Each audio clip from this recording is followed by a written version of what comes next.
Cuenacando Inue Gambi Emibaki, Babdu Manandu Manukinet, Amarwegi Bukwaki, Yeranito Gusto.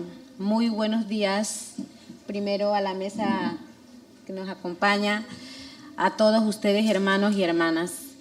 A nombre del Creador, de la Madre Tierra, estamos aquí presentes y estoy feliz de poder compartir con ustedes este tema tan importante para nosotros los pueblos indígenas. Como le dijo la presentadora, soy Florina López del pueblo Cuna de Panamá.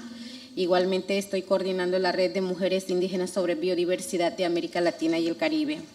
Quiero empezar con este tema que para los pueblos indígenas es un tema tan importante, tan vital, la protección, la preservación ante todo, y la conservación de la biodiversidad. Con una frase de un gran líder Cuna, que cuando le preguntaron qué significaba para él la biodiversidad, respondió: la biodiversidad para mí es la vida, donde está la gran farmacia que utilizo todos los días, donde está mi supermercado, donde me dirijo todos los días a buscar mi alimento y mi sustento diario. Está la fábrica donde recojo los materiales para construir mi casa. Está todo lo que yo necesito para seguir viviendo día a día y para dejar esta herencia a las futuras generaciones. Estas es las palabras de un gran líder que hoy está retirado, el cacique Gilberto Arias. Sobre todo ustedes, conocedores de esta materia, saben que la gran biodiversidad que existe a nivel mundial se encuentra donde están los territorios indígenas. Es una muestra de cómo los pueblos indígenas, desde la creación de esta tierra, vienen preservando, vienen protegiendo esta gran madre tierra, porque justamente es el lugar donde practicamos, donde vivimos, donde día a día luchamos para que la humanidad pueda seguir viviendo. Y en la mañana estaba escuchando las presentaciones de cada uno de los que dirigieron en la apertura y creo que cada uno recogió en cierta manera la gran importancia que representa el seguir protegiéndolo. Para los pueblos indígenas es la identidad cultural, los conocimientos tradicionales que están unidas y enlazadas a la gran biodiversidad, a los recursos que existen en nuestros territorios. Y poder visibilizar el rol fundamental que juega estas prácticas y estos conocimientos en nuestros territorios, para nosotros es de gran importancia, como lo decía. Y sobre todo actualmente, cuando conocemos que las grandes farmacias, las grandes industrias alimenticias están viendo cómo acceder a estos recursos en estos territorios. Como le decía, representa la vida. El bosque es el que ofrece todos los recursos. También la conexión con ella, los pueblos indígenas lo practicamos de una manera armoniosa y sobre todo enmarcado en la gran espiritualidad que tenemos todos los pueblos indígenas. Los conocimientos tradicionales, justamente el rol fundamental que juegan las mujeres en este proceso de la transmisión oral que practicamos los pueblos indígenas es fundamental, que ha servido justamente para proteger ante las grandes amenazas que actualmente estamos enfrentando día a día. Estas prácticas, a pesar de que muchas de ellas están en peligro, y reconocemos los pueblos indígenas que muchas de ellas se están perdiendo, a pesar de que día a día lo practicamos, vemos cómo los programas, los planes que están dirigidos hacia los pueblos indígenas tienen ausencia de la pertinencia cultural que cada de estos planes deben tener. En el ámbito científico mundial, la medicina tradicional y los conocimientos ancestrales están siendo de grandes estudios e investigación por parte de las grandes farmacéuticas, como le decía, donde los resultados han sido relativamente muy beneficiosos. Por eso debemos reconocer, como alguien lo decía, hay mucha gente que ha perdido la vida justamente protegiendo esta gran biodiversidad, como es la hermana Berta Cáceres, una de las grandes líderes que por proteger y por defender justamente esta gran biodiversidad perdió la vida. Y muchos de ellos, hombres y mujeres, lo han hecho a través de los tiempos.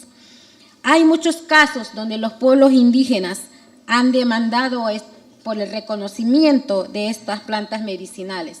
En el sur tenemos el caso de la uña de gato, de la ayahuasca, que en muchos casos estos conocimientos ancestrales no son reconocidos como los pueblos indígenas son los propietarios. Son conocimientos colectivos que están justamente para ofrecer a la humanidad la solución a los grandes problemas de salud. Pero sin embargo, a la hora de ser utilizado, no es utilizado como debe ser. Esos conocimientos no son reconocidos como debe ser. Los pueblos indígenas no son reconocidos como los dueños o los protectores de estas plantas medicinales. Hoy, por eso, en grandes convenios internacionales, cuando en el año 1992 se firma estos 4 tratados, donde se habla justamente reconociendo el rol que juega la biodiversidad en la preservación de la humanidad, en su salud, en su alimentación. Entonces, a partir de ese año de 1992 se da un proceso en que los pueblos indígenas empiezan a luchar para que se reconozca el papel vital que tienen los pueblos indígenas en esa protección. Hasta hoy, el Convenio de la Diversidad Biológica ha adoptado el protocolo de Nagoya, donde se está hablando de la protección de los conocimientos ancestrales relacionados a los recursos genéticos, en donde hay un artículo que es el 8J, que es trascendental y además es el artículo donde se reconoce que hay que promover, hay que desarrollar, reconocer el rol vital de estos conocimientos ancestrales de los pueblos indígenas y comunidades locales, donde los estados han adoptado y han asumido esa responsabilidad de ver que cada día los pueblos indígenas no tienen que demostrar cómo los conocimientos ancestrales y la biodiversidad han contribuido a la humanidad. Y creo que actualmente la humanidad lo está reconociendo. La ciencia científica está reconociendo que es importante esas plantas medicinales que los pueblos indígenas han protegido. Justamente esas prácticas o esos sistemas propios que tienen los pueblos indígenas a través de reglamentos internos, a través de leyes consuetudinarios, donde protegemos nuestra biodiversidad. Justamente a nivel del pueblo Kuna, por ejemplo, le pongo un ejemplo. Nosotros hablamos de galos, que son sitios sagrados. Es una forma de proteger la biodiversidad. Los grandes abuelos se crearon estos sitios sagrados justamente para que la gente no llegue a explotar los recursos que se encuentran en estos sitios sagrados. Nosotros encontramos esos sitios sagrados como el sitio donde llegan los animales a alimentarse todos los días, donde los pobladores no deben llegar sin permiso a esos sitios sagrados, porque ellos lo pensaron de esa manera, de que estos sitios sagrados deben ser protegidos de forma espiritual, donde los pueblos indígenas, a través de las prácticas, a través de la transmisión oral, le han dado a su generación esa línea de que no deben acceder a esos sitios sagrados sin permiso. Por ejemplo, los médicos tradicionales, ¿de qué manera protegen la biodiversidad, sus plantas medicinales? A la hora de recurrir a esas plantas, ellos le piden permiso a la madre tierra, le hablan a los árboles, a las plantas, diciéndole, voy a utilizarte hoy porque debo ayudar a un hermano o a una hermana a sanarse. Le pido a Dios que me dé esa sabiduría para poder ayudar a esta persona que necesita de mí con la ayuda de ustedes. Le habla porque para nosotros todo tiene vida, hasta la piedra tiene vida para nosotros los pueblos indígenas. Yo soy hija de un padre médico tradicional, donde desde niña vi cómo mi padre le hablaba a las plantas, le cantaba a las plantas. Él me decía, ellos nos escuchan porque tienen vida. Por eso el gran padre, al crear cada especie sobre la tierra le dio vida, porque cada uno de estos, a un insecto más pequeño en el mundo, tiene vida y tiene un papel que jugar en este mundo. Antes no se reconocía eso. Quizás a los pueblos indígenas se les decía que eran supersticiosos, que éramos brujos, pero no. A través de nuestra ciencia, en que los grandes culturas como los mayas, los aztecas, dejaron una herencia grandísima que hoy día, aún a pesar de estas grandes adversidades de día a día, de que la generación de hoy actualmente está inmerso en otro mundo, entendiendo que las culturas se transforman, que son dinámicas, a pesar de eso estamos practicándolo, sabiendo que cada uno, algunos se está perdiendo. Pero la responsabilidad nuestra, como los científicos, los gobernantes, la academia, las universidades, los pueblos indígenas también tenemos esa responsabilidad de seguir protegiéndolo, de ver cómo esos programas, esos planes tengan esa pertinencia cultural, donde se fortalezca justamente esos conocimientos tradicionales que a través del tiempo han contribuido a esa protección. Porque si los pueblos indígenas no hubieran practicado, no hubieran creado esos sistemas propios de protección, quizás hoy la gran biodiversidad no existiera, quizás el mundo fuera distinto hoy día. Entonces es nuestra responsabilidad dejar a nuestros hijos e hijas esa gran bienestar que los abuelos nos dejaron a nosotros también. En ese sentido, el rol de las mujeres ha sido fundamental, sin desmeritar también el papel de los hombres. Pero la mujer, desde que se levanta hasta que se acuesta, practica, transmite a sus hijos e hijas la gran importancia de esta gran biodiversidad y sus conocimientos tradicionales. Entonces, hoy día estamos hablando del Plan de Desarrollo Integral de los Pueblos Indígenas en Panamá, donde estoy dando mis aportes allí. Los grandes líderes, las mujeres que participaron en las consultas, los planes que se desarrollaron a nivel de los 12 territorios, hablan justamente de eso, de que todo plan que se vaya a implementar, que se vaya a desarrollar en los propios territorios, tengan esa visión de un desarrollo propio con pertinencia cultural, porque muchos programas han llegado a nuestros territorios sin reconocer que nosotros tenemos como pueblos indígenas nuestras particularidades, que esas particularidades justamente se pueden integrar con el mundo occidental, con respeto, con armonía, cumpliendo con el principio del consentimiento libre, previo e informado, que los pueblos indígenas estamos luchando de que sean reconocidos.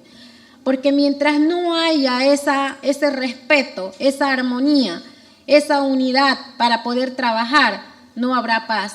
Los pueblos indígenas salen a las calles justamente a protestar para que se reconozca ese principio, ese derecho, que se reconozca que esos conocimientos ancestrales están para poder contribuir con la humanidad, pero respetando y reconociendo que esos conocimientos son de los pueblos indígenas, que son colectivos, no son individuales.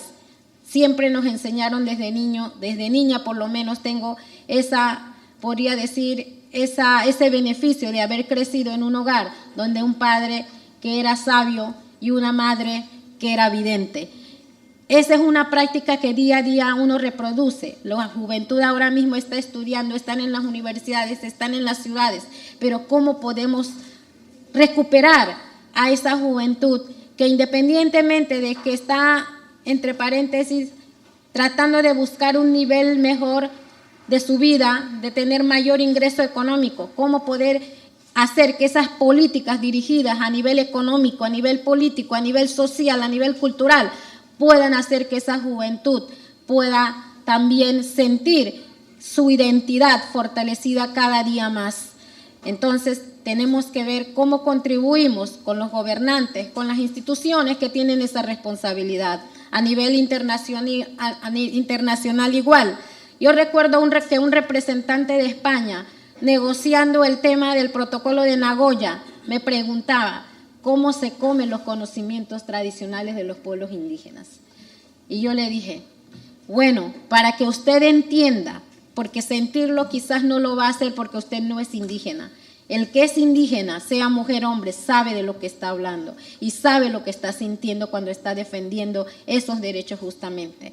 Usted quizás nunca lo va a entender, pero vaya a un territorio indígena, vaya a convivir un par de días, lo va a entender, lo va a vivir, allí quizás lo va a entender. Entonces, en ese recorrer de los pueblos indígenas a nivel mundial, que están luchando justamente para que los grandes megaproyectos no destruyan sus territorios, que día a día es donde sus hijos comen. Cómo entender cuando alguien dice que los pueblos indígenas no quieren desarrollo. Nosotros queremos desarrollo, un desarrollo con respeto, con visión indígena, donde hemos demostrado que la biodiversidad puede ser protegida con prácticas propias, donde los pueblos indígenas tengan esa gobernanza en donde ellos puedan determinar en el tema de la seguridad alimentaria. Hablamos también de la soberanía alimentaria. Quizás ese término muchas veces hace ruido, el tema de la soberanía alimentaria. La seguridad alimentaria en los territorios es primordial para nosotros, donde nuestros grandes ancestros, hermanos y hermanas que están aquí, que es del sur, saben de lo que estamos hablando. Los sistemas de agricultura, de producción agrícola, cómo lo han desarrollado a través del tiempo, justamente cuando hablamos del cambio climático, cómo cada pueblo se ha enfrentado en ese sentido, cómo han creado sistemas propios, actualizándolo también con tecnologías nuevas. Nosotros no decimos que las tecnologías que vienen del mundo occidental es malo, es bueno, porque también nos ayuda a enfrentarnos justamente a estos cambios que hoy día estamos sufriendo cuando hablamos del cambio climático. Pero, como le decimos, siempre y cuando haya respeto, haya equilibrio, haya armonía y haya ese respeto hacia la Madre Tierra. La Madre Tierra hoy está sufriendo justamente porque sus hijos e hijas no están entendiendo esa gran riqueza que hay en este mundo y que ella nos está ofreciendo día a día. Hasta ahora estamos en ese proceso y ojalá que en esta cumbre salgan propuestas concretas y trabajos en conjunto con los pueblos indígenas donde se les reconozca justamente esa visión hacia el desarrollo y de cómo poder seguir protegiendo justamente esta gran biodiversidad que es nuestra Madre Tierra. Muchas gracias.